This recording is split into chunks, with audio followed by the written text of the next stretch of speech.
Coming off the skyscraper highs of episode 3, I think some people may find episode 4 underwhelming in comparison, but it's still a great overall package. It may be slow at parts, however that's necessary in creating a realistic pace. The scenes in between this time all felt like they had a purpose, and I wouldn't classify any of this as filler like I've seen people say. A lot of this material relates to Ellie trying to chip away at Joel's viewpoint of Ellie being cargo. Hearing him say that was very crushing, and it seems like Ellie wants a better relationship because she first asked Joel if she was family to him.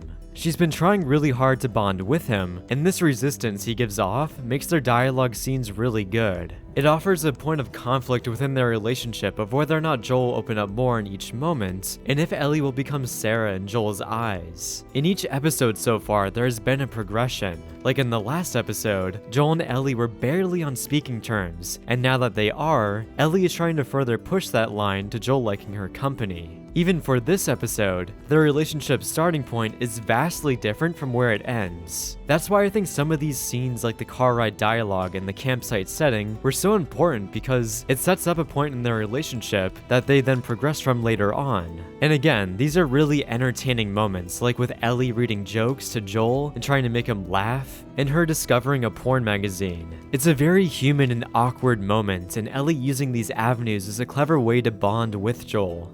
Why are all these pages stuck together? Her attempts at humor are endearing, and is a direct contrast to the lifeless nature of the world and even Joel. She's essentially slowly reinvigorating him, and seeing this process, no matter how slow it may be, will always be great to watch. Like, I love this moment where she delivers her first joke, and Pedro Pascal has an extremely subtle expression, as to him kind of liking it but suppressing it. You can see his tense face partially ease up. And I think this was a good first step visually for Joel to relax a bit. This recurring beat for their characters I think acts as a good checkpoint for us to directly compare their growth throughout the episode, because we go from Joel tolerating her jokes to finally giving in and delivering off a warm laugh. So the plot in this episode may not pop off, but I still love the dialogue and the type of relationship that Joel and Ellie have in the show. I also find it kind of weird how people are saying this episode isn't very good, but yet this features the most of Joel and Ellie together. And I thought that's what people wanted so much. Because from a game to show adaptation for this episode, it's almost one-to-one besides the inclusion of Kathleen. I think her character felt a bit off because how is this seemingly non-powerful character in charge of this revolutionary group when she's surrounded by these other characters who look visually stronger? Her brief scenes when talking to everyone didn't exude a lot of confidence, and she didn't give off strong leader vibes. Also, her introductory scene didn't land as hard as I felt like it was intended because of how much missing context there was surrounding these two characters. The writing here tells you enough to understand what's going on, but I don't think we share a similar emotional connection to what was going on. Then when she comes back in midway through her speech to execute the doctor, and then goes back outside again, felt weird pacing wise. To me, this wasn't the most compelling introduction for a new villain character, and I think it could have had a slightly better execution.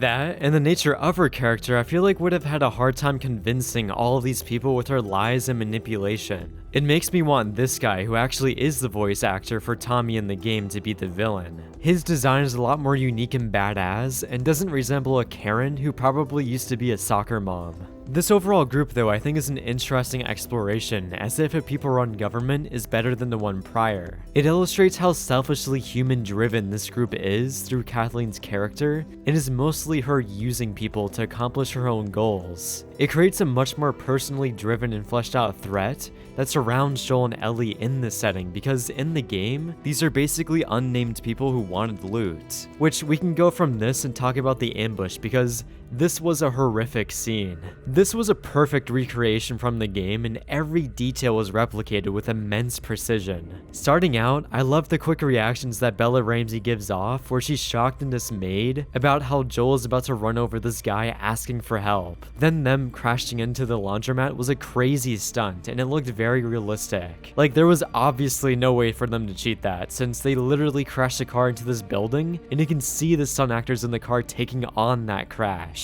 Easy 10 out of 10 stunts. The shootout following this was equally good, and the aspect about the scene in particular that I loved was the sound design and music. The shots were so loud, you could hear the bass of each shot, the bullets penetrating every single distinct surface, making each shot sound unique and realistic, the raiders mocking and yelling at our characters like the NPCs from the game, and the music slowly building the entire time, making the eventual confrontation of violence that much better. Okay. Then the music eases off as Joel kills one of the raiders in a release of tension. Just a perfect 1 minute of television that doesn't stop here, because we now transition into a more suspenseful moment as the raider enters the building. Seeing this moment from the perspective of Ellie enhances this because it's more tense not knowing who has the advantage or who is about to die in the room behind her. Even when Joel shoots the intruder, we still shortly question the fact if Joel was the one who shot or got shot. Then the scene keeps going when they think everything is fine to then having another raider surprise us from the back door. From a writing perspective, this entire scene is so genius because it breaks up the action into 3 varied parts. We have the initial explosion of action that is the car crash and the shootout, the more suspense-driven moment of hiding from the raider, and the twist of thinking we're in the clear to then throwing another dire obstacle at our protagonist. It creates a good and balanced flow throughout the action scene. Then the last moment allows Ellie to finally save Joel, and she shoots a human being, which on its own is another important ordeal to explore. This is a masterful scene from writing to execution, and the screams and pleading coming from the poor guy is insanely haunting. Like, honestly, one of the best performances from an extra that I've seen in a while. Him crying out for his mom really blurred the lines as to if Joel and Ellie were the bad guys in this scenario, because despite them defending themselves, they are still executing this kid who is no longer a threat. But sadly, it's necessary for them since he can offer the enemy intel. Having the death of this guy play out through the perspective of Ellie is a double positive. We can see the rich performance as she deals with the traumatic experience, and by not directly focusing on the death visually, it doesn't make the violence feel gratuitous. The kind of impact this has on Ellie is very nuanced because emotionally it's affecting her, but her practicality overrides that because she knows that they are still in danger and she needs to function like an adult. This kind of perseverance makes me love Ellie because she's a strong character despite being a child. She's not immediately becoming incapacitated to emotions, and her instinct of survival is still operating at full capacity. An overall great acting moment from Bella Ramsey.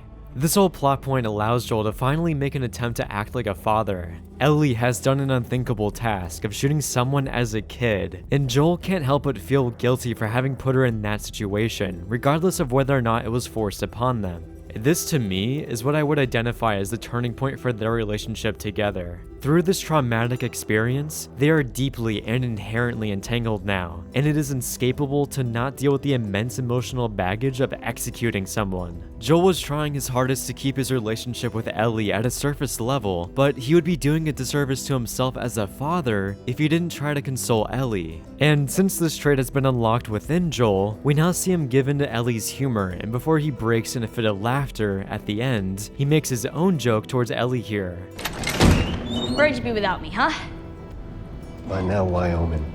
Oh, yeah. Walked into that one. This natural progression between Joel and Ellie is painstakingly detailed, and every interaction that they have feels important. That's why I would never classify their earlier scenes together as filler, because it's necessary build-up to make this eventual turn even more powerful. Because the second Joel lets loose and finally laughs is probably going to be one of my favorite moments in the show. Such a wholesome moment with excellent long-awaited payoff. Then for the last aspect I loved was the detail of Joel turning over in his sleep to where his bad ear was the one exposed, which explains why Henry was able to sneak up on them. A great moment that perfectly explains itself if you paid attention. For this episode, I have seen a lot of people say that it should have been combined with the next one because it feels incomplete, but I think Joel and Ellie's personal journey offers a good endpoint for episode 4. Plot-wise, it does end on a cliffhanger, but we don't know how long the next episode will be. For all we know, episode 5 could be over an hour long, and if they combine these 2 episodes, it could have been 2 hours long, which would be getting ridiculous. So a slightly under 50-minute episode I think is perfectly acceptable, and it does enough within its time to be satisfying. It may not go as hard as the first 3 episodes, but that's really tough competition in of itself from how amazing those ones were. You can't really have 10 out of 10 episodes constantly, and having an 8 every now and then is natural. Especially since this episode gives our characters a bit of a breather and a big chance to develop. Thank you for watching, and by the way, the next episode airs on Friday since HBO doesn't want to air episode 5 against the Super Bowl. So imagine being cowards, HBO.